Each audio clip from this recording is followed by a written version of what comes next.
አንዳንድ ሰው በጮኝነት ሆነ በጓደኝነት ሚስቱ ላይ የሌለው ሚስቱ ብሎ እንኳን መጥራት ሳይችል ስልጣን እንዳለው የሚሆን ሰው አለ። እስካላገባሃትና ቤተክርስቲያን ፊት ቆማ ሚስትህ ናት ተብላ እስካልተሰጠች ስልጣን የለም። እንደ ሚስትህ ይሄ ይገባኛል ብለህ መጠየቅ ላትችል ትችላለህ።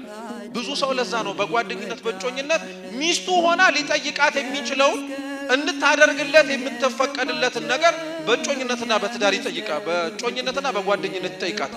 አብረሽኝ ካላደርሽ አብረህኝ ካላደርክ ትለዋል። ይሄ ስልጣን ይጠይቃል። በፍጹም አይችሉም። አንዳንዶች ደግሞ እንደውም አሁን ላይ ምን ችግር አለው ነገ እንጋባ ከሆነ ዛሬ አብረን ብንሆን ይችላል። በምን ተማምነ ምን አውቀ ምንስ ተረድተ? በፍጹም ይሄም አይቻል። ይህንን ስልጣን ስታገኝ ብቻ የምታረገው ቀለበቱ የስልጣን ምልክት ነው። ከዚህ በኋላ ሰውነቱ ያንቺ ነው፣ ሰውነቷ ያንተ ነው ትላለች። ቀለበቱ ሌላው አይታችሁት ከሆነ ክብ ነው፣ ወርቅ ነው።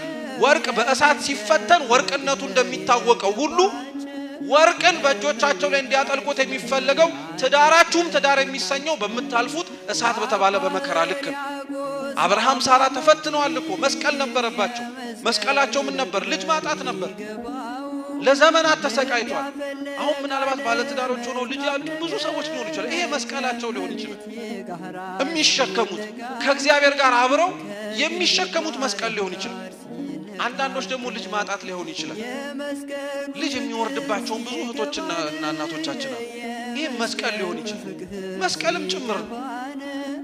ልጅን ሰጪ ባልና ሚስት የሚያደርጉት ንጹህ የሆነ ተራክቦ አይደለም።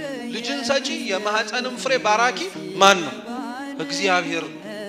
ሰው ልጅ ሲያጣ መለመን ያለበት ልጅ ሰጪ ልጅ ነሺ የሆነውንም እግዚአብሔርን ነው።